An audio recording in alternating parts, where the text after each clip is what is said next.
Bonjour, ici Martin Hardy. Dans cette capsule vidéo, on va apprendre les différents composants informatiques de l'ordinateur pour être capable de mieux comprendre ce qui se passe à l'intérieur, moins comprendre peut-être certaines difficultés à l'occasion, puis au moins parler le même jargon que certains techniciens en informatique. Si on ouvre le boîtier de votre ordinateur, vous allez remarquer quelque chose qui ressemble à ceci, donc la carte mère. La carte mère, si on compare ça au corps humain, pardon, ça peut ressembler à un squelette. Un squelette dans lequel on dépose différents organes. Donc, si je regarde ici, vous avez par exemple des connecteurs d'extension. Ça, par exemple, si l'ordinateur est de base et vous voulez avoir un meilleur affichage graphique, il est possible de rajouter, par exemple, à cet endroit-ci, pardon, à cet endroit-ci, une carte graphique plus performante, comme pour les gens passionnés de jeux vidéo. Quand vous regardez derrière l'ordinateur, vous avez des connecteurs d'entrée-sortie. Donc, je veux connecter un écran, je veux connecter un clavier, une souris. Ben, vous allez avoir des connecteurs d'entrée et sortie. Quand on dit entrée-sortie, c'est par exemple un clavier. Quand je vais taper quelque chose, j'envoie à mon système l'information que je veux saisir, donc lui envoyer des caractères dans Word, admettons, pour taper une lettre. Si on parle de sortie, je veux que de l'ordinateur, il sorte de l'information, par exemple, votre écran, pour voir ce que vous faites en ce moment. Donc, vous avez vraiment plusieurs éléments ici à l'intérieur. Si on veut connecter un disque dur, vous avez certains connecteurs qui ont changé quand même aujourd'hui. Vous avez ici le processeur. Donc, le processeur, on verra, c'est comme le cœur humain ici. Donc, ça traite des informations. Vous saisissez quelque chose au clavier, c'est une information. Donc, le processeur est responsable de rediriger l'information au bon endroit, donc au bon périphérique. Vous avez aussi la mémoire. Donc, la mémoire, on peut comparer ça au cerveau, souvenir, par exemple, du corps humain. Ben, les connecteurs de mémoire vive, ou des fois on entend parler de RAM, ça c'est la mémoire vive. C'est là-dedans qu'est stocké temporairement de l'information. Par exemple, j'ouvre un logiciel, ben, les fichiers qui conçoivent le logiciel sont chargés en mémoire pour être capable de l'opérer. Donc, c'est ça grossièrement le rôle de la carte mère, donc d'interconnecter tous ces petits composants internes de l'ordinateur. Afin de mettre toutes les composants en contexte, je vais vous montrer par exemple simplement. Tout ça, ce n'est pas nécessairement très important, mais ça va vous mettre en contexte les composants informatiques. Donc, quand on commence, on démarre l'ordinateur. Donc, le petit bouton Start ou Power, donc quand on l'allume, l'ordinateur, qu'est-ce qui se passe? C'est que vous avez un écran noir avec des chiffres, c'est-à-dire certains textes qui démarrent à l'écran.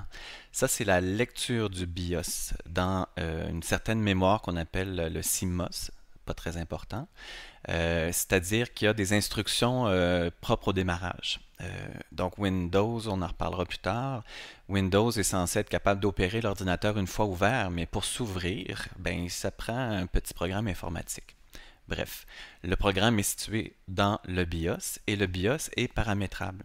C'est-à-dire que dans certains cas, ça se fait plus tant aujourd'hui, mais dans certains cas, on devait changer une séquence de démarrage, c'est-à-dire on ne voulait pas nécessairement que l'ordinateur démarre sur le disque dur, mais on aurait voulu qu'il s'amorce sur un DVD d'installation de Windows, c'est ce qui se faisait avant. Bien, on était capable de paramétrer ça dans le BIOS avant. Voilà.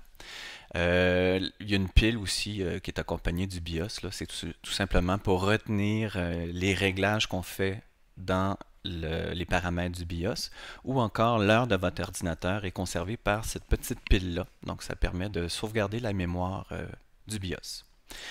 Donc, lecture des opérations ici. Donc, des fois, il y en a des programmeurs ou des techniciens informatiques qui vont rentrer dans le setup, ce qu'on parlait tout à l'heure.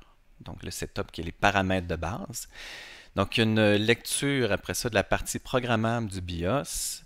Après ça, l'ordinateur donne la main au processeur. Donc, le processeur ici, voyez-vous, on a écrit le setup et le BIOS indiquent au processeur sur quel périphérique de masse il doit démarrer. Donc, la séquence d'amorçage ou séquence de démarrage. Qu'est-ce que ça veut dire, périphérique de masse? C'est votre disque dur, par exemple. Donc, sur lequel on peut enregistrer une information. Quand vous sauvegardez un document Word, bien souvent, ça va être sur le disque dur ou sur une clé USB. Donc, c'est ce qu'on appelle périphérique de masse. Fait que là, l'ordinateur continue. Donc, est-ce que le périphérique contient un support amorçable? Donc ça, est-ce que l'ordinateur, il y a un disque dur? S'il n'y en a pas, ben ça se peut que vous ayez des messages d'erreur. Ou si votre disque dur a rendu l'âme, donc il y a eu un choc ou il est en fin de vie, ben la séquence ne peut plus continuer. Ils vont dire que c'est invalide, qu'il y a une erreur de disque, par exemple. Si il détecte un support amorçable, donc on s'en va ici dans les périphériques de stockage de masse. Ça, vous connaissez plus ça aujourd'hui, c'était un lecteur de disquette, mais anciennement, on pouvait avoir un système d'exploitation qui n'était pas Windows, mais le DOS, par exemple. Donc on n'en parle plus aujourd'hui. Euh, Encore une chose qu'on peut-être on va moins parler, c'est d'installer Windows à partir d'un DVD. Ça se fait un peu encore, ça dépend.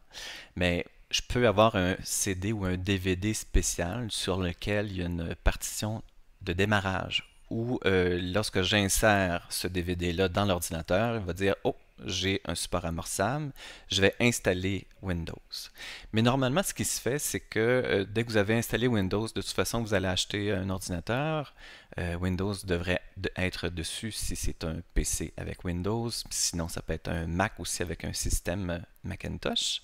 Mais normalement, sur un PC, donc dans le disque dur qui est à l'intérieur de l'ordinateur, vous avez Windows. Et là, dans la séquence de démarrage du PC, il y a le chargement de Windows, donc démarrage de Windows en mémoire, la mémoire vive ou la RAM qu'on entend parler parfois. Donc, le système est chargé comme quand vous ouvrez un téléphone portable. Donc, j'ouvre mon téléphone ou je le redémarre. Ben, il y a un système d'exploitation aussi sur le téléphone. Et puis, c'est chargé en mémoire pour que les instructions soient rapides. Donc, ici, chargement en mémoire des fichiers d'initiation spécifique de Windows, vos logiciels, les pilotes, etc. Tout ce que l'ordinateur a besoin finalement. C'est chargé dans la mémoire vive et lorsque l'ordinateur est démarré, ben, on voit notre système d'exploitation. Système d'exploitation, dites-vous que ça peut être Windows. Il y a plein d'autres systèmes qui existent, mais le plus populaire, c'est Windows. Ben maintenant que l'ordinateur a tout fait sa séquence de démarrage, ben là, c'est le système d'exploitation qui prend la main puis qui dit, bon, qu'est-ce que tu veux faire aujourd'hui? Veux-tu charger Word? Veux-tu aller faire une recherche sur YouTube ou sur Google? Donc, vous allez utiliser des applications. Mais le fait de les utiliser, c'est que vous demandez au système d'exploitation, qui est Windows dans ce cas-ci, d'agir. En gros, c'est la séquence de démarrage. Voici un petit peu plus de détails maintenant sur le fonctionnement du BIOS. Vous vous rappelez le BIOS qui se trouve sur la carte mère, puis qui est le premier logiciel, si on veut, qui est démarré pour être capable de continuer la séquence d'amorçage de l'ordinateur. Donc, dès qu'on démarre, au démarrage de l'ordinateur, je vais prendre mon petit crayon. Donc, au démarrage de l'ordinateur, le BIOS, qu'est-ce qu'il fait? Ben, il prend en compte les composants de l'ordinateur. Il vérifie tout. Il dit, bon, j'ai un clavier, j'ai une souris, j'ai un écran, d'accord. Est-ce que j'ai un disque dur? Donc, qu'est-ce qu'il va faire ici? Le POST, donc Power on Self-Test, il fait un petit diagnostic. Hier, par exemple, j'avais oublié de brancher mon clavier parce que je l'avais branché dans mon portable et le BIOS m'a informé, « Hey, attention, il te manque un clavier, tu ne pourras pas saisir des informations, tu vas être bloqué. » Donc, il y a des messages qui vont nous signaler des problèmes éventuels. Donc, justement, vérifiez ça ici, carte graphique, mémoire vive, le processeur est-il là, clavier, etc. Des fois, les nouveaux ordinateurs font peut-être moins ça, mais tu sais, quand vous entendez un petit bip à la fin de la séquence de démarrage où vous avez un écran noir, c'est que, ah, il dit tout est correct, je continue. Donc, ensuite, ça c'est peut-être moins important, il va chercher d'autres BIOS présents. Ben, par exemple, un gamer, donc quelqu'un qui a une carte graphique assez performante, la carte graphique qui va fournir l'affichage va avoir son propre BIOS aussi. Donc, ça. Ensuite, détection des plug and play. Plug and play, c'est la plupart des périphériques qu'on connecte aujourd'hui.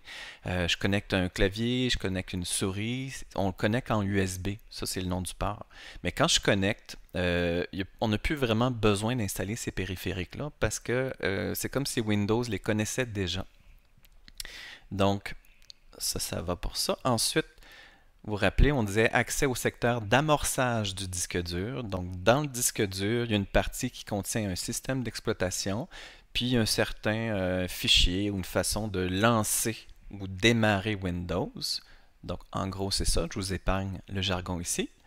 Et ensuite on disait aussi que justement Windows ou le système d'exploitation, il va être chargé dans la petite barrette qu'on voyait tout à l'heure, une petite barrette avec des puces dedans. Ben, Windows est chargé dans cette mémoire-là parce que c'est beaucoup plus rapide, la mémoire vive, que d'exécuter des fichiers Windows sur le disque dur. Donc, tous ces fichiers-là sont envoyés dans la mémoire vive et là, vu que c'est des puces, ça va super vite. Donc, ça dépend super vite, là. Ça dépend de l'ordinateur, mais ça va quand même plus vite qu'une lecture sur un disque dur mécanique.